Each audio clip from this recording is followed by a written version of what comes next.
Madam, no be me give you belle o. The nurses yells as she throws her hands up. A deafening silence follows the slap. The sound echoes through the room, bouncing off the white hospital walls. Nurse Eunice staggers backward, one hand clutching her cheek, her eyes wide in shock. The other nurses gasp. One of them even dropped the surgical scissors she was holding.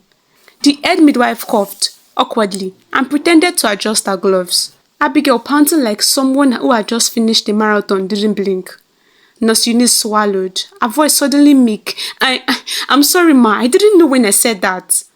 Abigail, who had been in labor for 3 whole days, didn't care about the apology. Her entire body ached. She was exhausted beyond words, and she just wanted this baby out. She groaned, gripping the metal bars of the bed. I can't do this again, I'm tired. Madam, you're almost there, the head midwife encouraged. Just one more push. Abigail took a deep breath, gathered the last bit of strength she had, and... No, she suddenly screamed, sitting up so fast that the nurses panicked. I'll not do it again. Before anyone could stop her, she jumped down from the bed, her hospital gown flying as she made for the door. Catch her! Nurse Eunice, still rubbing her cheek, screamed in horror.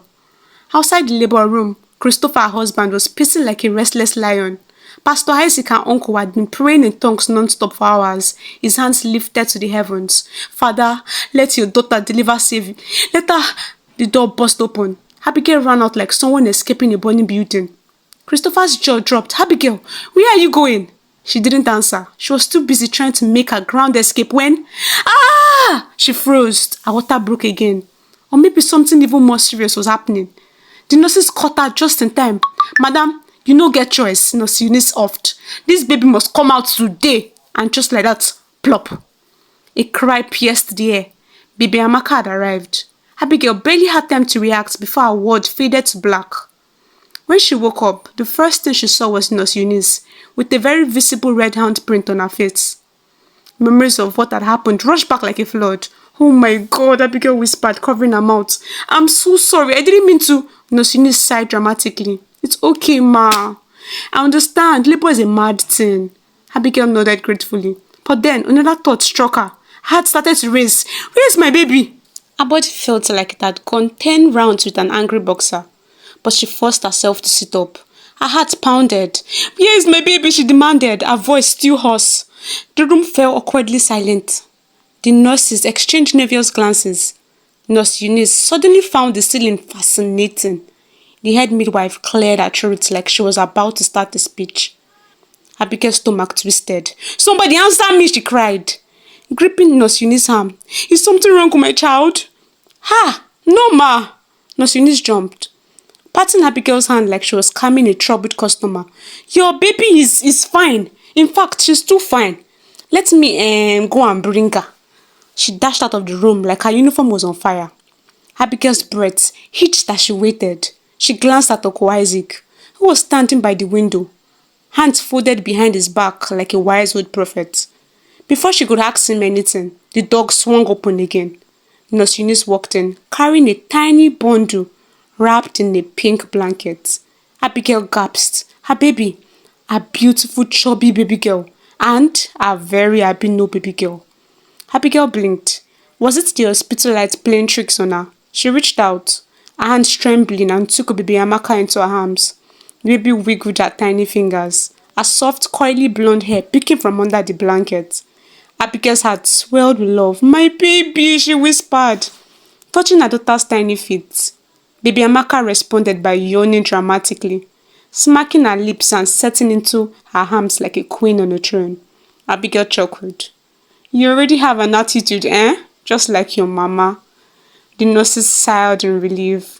They had been half expecting Abigail to scream and jump out the window. But instead, she was in love. A few minutes passed before she looked up and asked, Where's my husband? The room went cold. Uncle Isaac, who had been suspiciously silent, inhaled deeply like he was about to drop breaking news.